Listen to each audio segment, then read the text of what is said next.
Thank you, Joe. Just to pick up on the point in relation to financial services, because this is an area where there are some possible gains. Now, obviously, we complement and we compete with London in a range of areas, so there's going to be challenges and opportunities for us. In terms of job creation, the strategy, and we talk about a strategy for financial services now, it's not just about the IFSC, but it's about a whole of Ireland approach. And the aim is to create 10,000 extra jobs by 2020. And all the data shows is that actually we're a bit ahead of profile in that regard. And that's a good thing. But the IDA and the EI are in a kind of state of perpetual motion in terms of working on those job creation targets and selling the brand abroad. A lot of work's been going on that perhaps hasn't been seen publicly. It's happening behind the scenes by the agencies.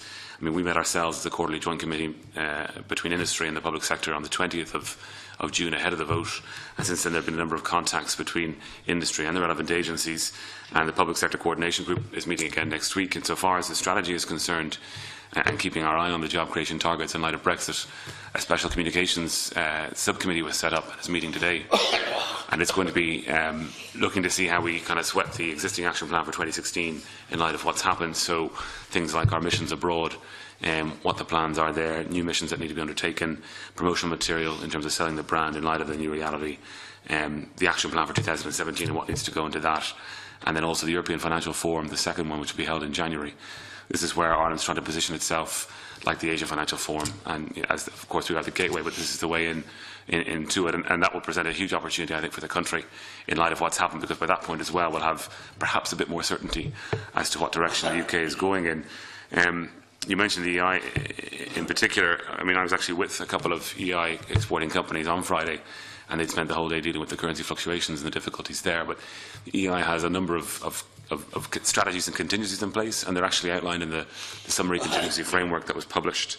But I was speaking with them only yesterday then as well in relation to some of those actions that might need to be taken and some of the new trade missions that might need to happen very quickly. Well, just briefly on that, I suppose what I was really asking was in relation to financial services, and I referred to the IFSC.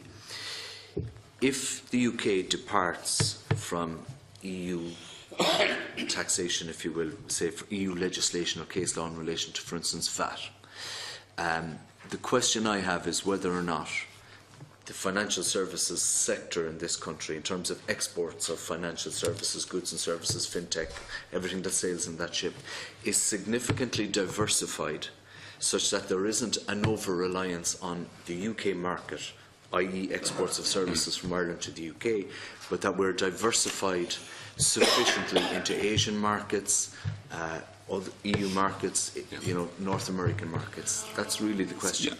And that there is a contingency planning put in place to, insofar as you can, because we're in a state of flux here politically, economically. It's impossible to predict economically at the moment, no matter how much contingency planning you put in place, what's going to happen in terms of the effect on the Irish economy, UK economy, European economy and so on. All we can do is go by the ESRI and Department of Finance predictors insofar as that's possible. But if I had a sense from the Department of Finance or from the government that there is contingency planning ongoing and that you're seeking to ensure that the gains that are being made by the financial services sector in this country, that those gains won't be lost, and that we will continue to grow, I think that would be an important message and a signal. Thank you. I mean, and to say that, I mean, a lot of the meetings, a lot of the contacts and communications, they're happening daily, hourly. They're just not happening publicly. But the public kind of rollout of that is about to commence. The EI is diversifying all the time, and that's very important. Right now, what they're dealing with immediately is protecting exporting companies into the UK that hadn't hedged against currency fluctuations. And so they're working on that strategy. But at the same time, in terms of diversification, there are schemes and strategies and contingencies in the contingency framework in terms of upping the ante in new markets. And insofar as Asia and America are concerned, I mean, I'll be in Asia twice in the next 6 months at least. I think the Taoiseach will follow as well. So all that work is being done. You'll hear a bit more about it publicly in the coming weeks.